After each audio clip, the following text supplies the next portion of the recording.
मुजफ्फरपुर की धरती से आते हैं और प्रशांत किशोर जी के साथ हम पिछले 2017 से जुड़े हुए हैं। उनकी जो बातें हैं वो साफ स्पष्ट और केवल बिहार के विकास के लिए है और उन्होंने बिहार में शिक्षा ग्रहण करके और विश्व स्तर पर काम करके और आज बिहार के लिए इतनी बड़ी संस्थान को मतलब छोड़कर और बिहार में सामाजिक सरोकार को जोड़ते हुए विकास की नींव को रख रहे हैं। तो हम लोगों का दायित्व बनता है, फर्ज बनता है हम जैसे युवाओं को कि राजनीतिक गंदगी को ख़त्म करने के लिए उस दलदल में घुसकर राजनीति को साफ किया जाए, क्योंकि सारी चीज़ें राजनीति पर टिकी हुई है। अगर राजनीति गंदी रहेगी तो बिहार का कभी विकास नहीं हो सकता है। बिहार हमेशा देश के पिछड़ा राज्यों में ही रहेगा। अब प्रशांत किशोर का क्लियर कट स्टैंड है कि बिहार को देश के अग्रणी राज्यों में शुमार करना। तो हम लोगों का यह उद्देश्य है, नहीं तो हमारी आने वाली पीढ़ी, हमारी नस्लें हमको गाली देगी कि कोई एक अकेला निकला था, उसके साथ तुमने क्यों सहयोग नहीं किया। और आज 74 साल बाद आज़ादी का आज वही दंग, एक परिवार एक समाज का नेता ही राज कर रहा है। और हम लोग वोट तो देते हैं, पार्टियां बदल जाती है, नेता लेकिन वही रहता है, उसी का खानदान रहता है। तो ये परिवारवाद, ये जातिवाद, ये धर्मवाद बिहार को बर्बाद कर रहा है। ये 300 से जो ऊपर जो विकासवाद की राजनीति है और उसको संघर्ष के रास्ते प्रशांत किशोर ने शुरू किया है। हम लोग उनके संघर्ष के साथ हैं और जब तक इसको बिहार को बदलेंगे नहीं, रुकेंगे नहीं, चाहे 2 वर्ष लगे, चाहे 10 वर्ष लगे, लेकिन बिहार को बदलेंगे। यही अटूट संकल्प है अपने पीढ़ी के लिए, अपने नस्ल के लिए, अपने बिहार के लिए।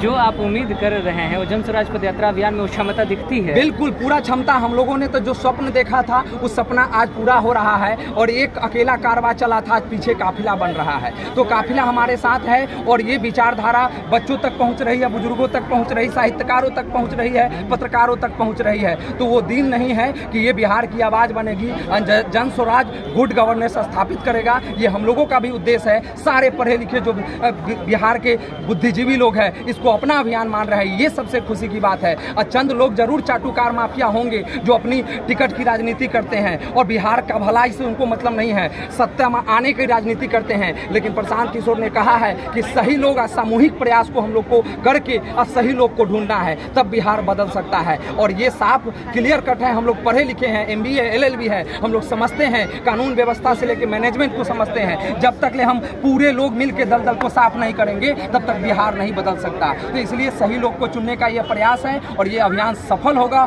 ऐतिहासिक रूप से सफल होगा। आज़ादी की दूसरी लड़ाई ये बनेगी 74 साल बाद, जिसको बिहार को बदलने के लिए और बिहार देश के सबसे अग्रणी राज्यों में शुमार होगा। भाई साहब, हम एक तरफा होकर के डिसीजन नहीं ले सकते हैं। पढ़े लिखे लोग भी यहाँ जातिवाद और धर्म की घंटियां लेकर डुला रहे हैं जी। फिर आप कैसे बदलने की? देखिए वही बदलना है। देखिए सोच उनकी स्वार्थ की सोच है। तो बिहार ही नहीं, आप पूरे देश में देख लीजिए कि जो लोग अच्छे होते हैं तो उनको सब लोग अच्छा नहीं कहता है। जाहिर सी बात है कुछ लोग विरोध में होंगे, उनकी कहीं ना कहीं स्वार्थ की राजनीति है।